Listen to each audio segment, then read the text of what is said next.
आदर्श विद्या मन्दिर स्कुलमा त्यस हलमा सारगर्भित हलमा निबन्ध प्रतियोगितामा उपस्थित सम्पूर्णमा हार्दिक धन्यवाद आभार।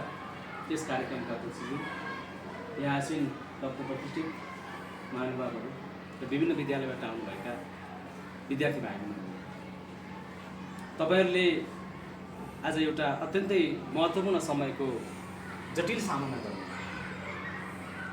जिल्लामा 11-12 पढ्ने धेरै मान्छेहरू, धेरै विद्यार्थीहरू हामी छौँ।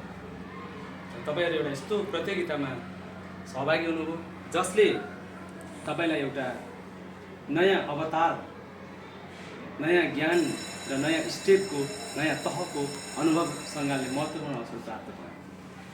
हिसानले आयोजना गरेको, विशेष गरी हिसान काभ्रेले आयोजना गरेको पहिलो कार्यक्रमको दर्शक भएर र त्यसमा पनि भोलिका उदीयमान ज्ञान, बुद्धि र विवेकले तिखारिएर देश विदेशमा देशको नेतृत्व गर्ने उच्च आकाङ्क्षासहित आइपुगेका भाइबहिनीहरूका हस्ताक्षरहरू, विशेष गरी नेपाली भाषाका हस्ताक्षरहरू गहिरिएर पढ्ने अवसर प्राप्त भएकोमा यहाँहरू सबैजनालाई हाम्रो सञ्जीवनी कलेजको तर्फबाट र मेरो व्यक्तिगत तर्फबाट हार्दिक धन्यवाद तथा आभार व्यक्त गर्दछु। यो लेखन कला र लेख्ने सिप र बोल्ने कला र बोल्ने सिप दुईटा फरक कुराहरू। कसैलाई एकदमै राम्ररी बोल्न आउँछ, एकदमै राम्ररी अभिव्यक्त गर्न आउँछ, बोल्दाखेरि शब्दका गुच्छाहरूलाई माला बनाउन एकदमै राम्ररी आउँछ, र कसैलाई तिनै शब्दहरूलाई बोलेर व्यक्त गर्न कम आउँछ र लेखेर व्यक्त गर्न बढी आउँछ। त्यसैले हामीले मान्छे राम्रो बोल्थ्यो, राम्रो अभिव्यक्त गर्थ्यो भन्ने कुराको आधारमा उसको लिखित क्षमताको मापन गर्न सक्दैनौँ र मान्छेको लिखित क्षमतालाई हेरेर उसको बोल्ने कुरालाई मापन गर्न सक्दैनौँ।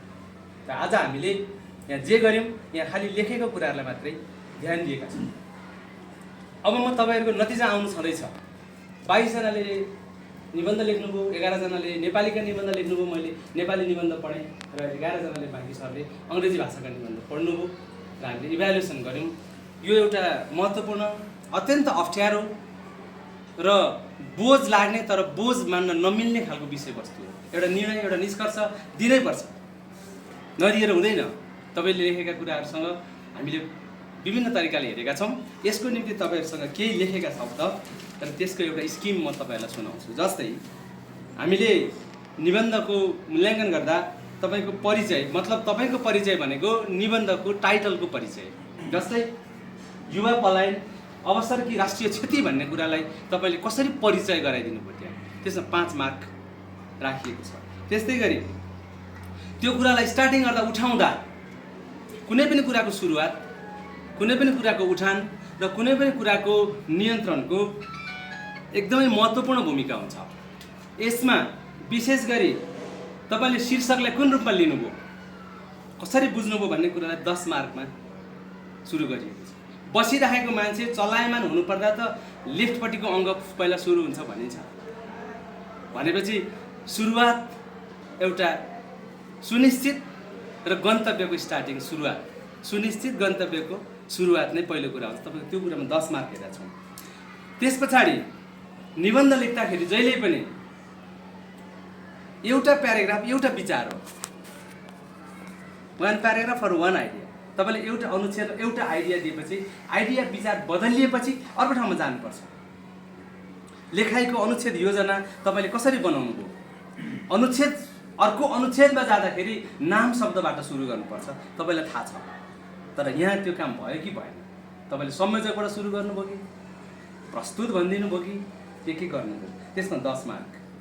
निबन्ध वस्तुत एउटा आत्मपरक शैलीमा लेखिन्छ, अर्को वस्तुपरक शैलीमा लेखिन्छ। तपाईँले कुन शैलीमा निबन्धलाई अगाडि बढाउनु भयो? प्रथम पुरुषको ढाँचामा आत्मपरक शैलीमा यसलाई बगाइदिनु भयो कि तृतीय पुरुषको ढाँचामा वस्तुपरक शैलीमा यसलाई तपाईँले बगाइदिनु भयो? तपाईँको धारावाहिक रिटर्न लेखन, गतिशील लेखन कुन शैलीमा अगाडि बढ्यो? हामीले 10 मार्कमा हेऱ्यौँ। त्यस्तै गरी भाषा सुनाइ, बोलाइ र पढाइ लेखाइ नै हो। समग्रमा भन्दा भाषा सुनाइ, बोलाइ, पढाइ र लेखाइ नै हो।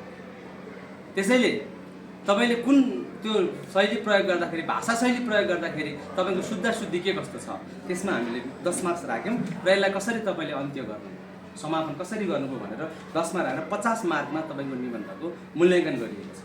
यसमा पढ्दाखेरि पाइएका केही चिजहरू तपाईँलाई सुनाउनुपर्छ। जस्तै हामीले विदेशी मुद्रा ल्याउनुपर्छ भनेर लेखेको ठाउँमा विदेशी मुद्रा ल्याउनुपर्छ भन्यो भने के अर्थ लाग्छ?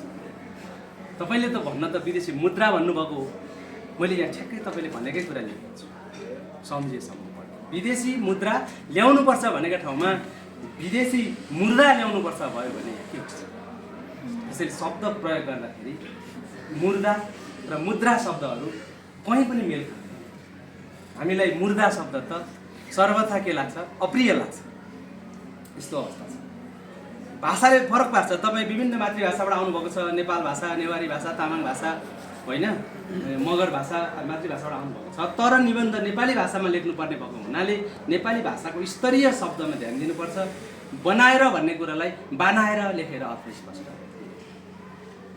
बनाएर भनेको बनाएर हो, बनाएर भन्ने नेपाली शब्द छैन। त्यस्तै तपाईँले अनुच्छेद बदल्दा कम्तीमा पनि 11-12 कक्षामा पुगिसकेपछि अनुच्छेद बदल्दाखेरि तर संयोजकबाट चाहिँ अनुच्छेदको स्टार्टिङ गर्न सर्वथा मनाइ छ, पाइँदैन। तपाईँले संयोजक तर प्रयोग गर्नुभयो कि हामीलाई शङ्का छ। समृद्ध शब्द र समृद्ध शब्द, समृद्ध लेखेको समृद्ध भएपछि यसले फरक अर्थ बोक्छ। यस्तो कुरा ख्याल गर्नुपर्छ। कहीँ पनि अहिलेसम्म हाम्रो नेपाली भाषामा स्कुलमा छिरेको पहिलो दिनदेखि, श्री पञ्चमीको पहिलो दिनदेखि अहिलेसम्म स्कुलमा कहीँ पनि विद्यार्थीलाई श्री ह्रस्व लेख्न सिकाइएको छैन। मलाई सम्झना भएसम्म यहाँ विज्ञ सरहरू हुनुहुन्छ, म गलत हुन सक्छु, तर श्रीमा लेखिने मात्रा ह्रस्व लेख्नुपर्छ भनेर कहीँ कतै पनि सिकाइएको छैन। श्रीमती लेख्दाखेरि चाहिँ ती दीर्घ हुनुपर्ने ह्रस्व हुनसक्छ, तर श्रीमती भन्ने शब्द, श्रीमान भन्ने शब्द लेख्दाखेरि चाहिँ श्रीलाई ह्रस्व लेखेर पनि अगाडि बढ्न चाहिँ पाइन्न, सिक्नुपर्छ। यस्तो अवस्थामा हामी बुझिरहेका छौँ। वैदेशिक भन्ने ठाउँमा वैदेशी भन्नुभयो भने अर्थ स्पष्ट हुँदैन। वैदेशिक भन्नु पर्यो, वैदेशी भन्न मिलेन।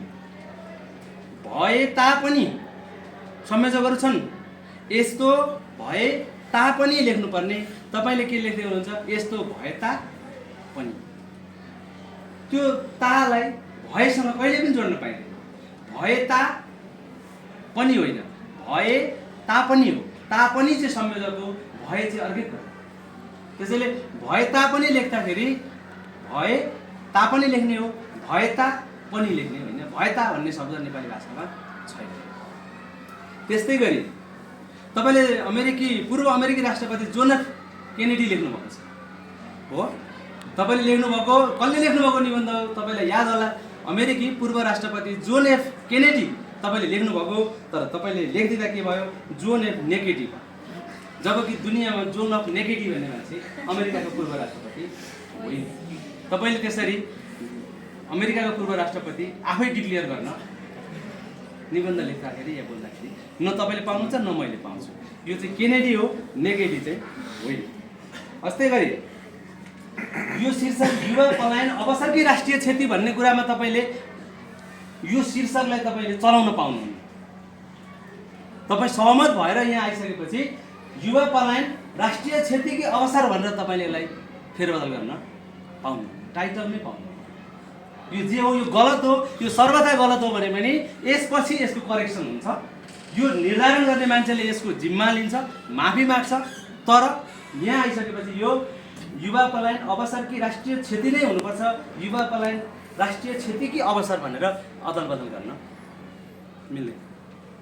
त्यस्तै गरी भोकमरी हो कि भोकमारी हो, शब्दहरू याद गर्नुपर्छ।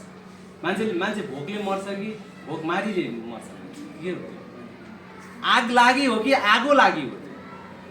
बोल्दाखेरि धेरै कुरा छुट हुन्छन्। बोल्दाखेरि त उच्चारण गर्दाखेरि त सम्प्रेषण हुँदा पनि पुग्छ। भाषा भनेको केवल सम्प्रेषण हो, तर लेख्दाखेरि चाहिँ हामीले उच्चार्य भाषाका आधारमा मात्रै अगाडि बढ्नु हुँदैन। लेख्य भाषाको स्तरीयता कायम गर्न हामीले प्रयास गर्नुपर्छ। तपाईँका भविष्यका निबन्धहरू त्यो मार्गमा, त्यो बाटोमा जानुपर्छ। त्यस्तै गरी गम्भीर हो कि गम्भीर हो, त्यो गम्भीर हो भने गम्भीर लेख्नु पर्यो, तपाईँले शब्दकोशमा त्यो शब्द भेट्नु पर्यो। गम्भीर हो भने गम्भीर लेख्नु पर्यो, त्यो कुरा चाहिँ शब्दकोशमा भेटिनु पर्यो।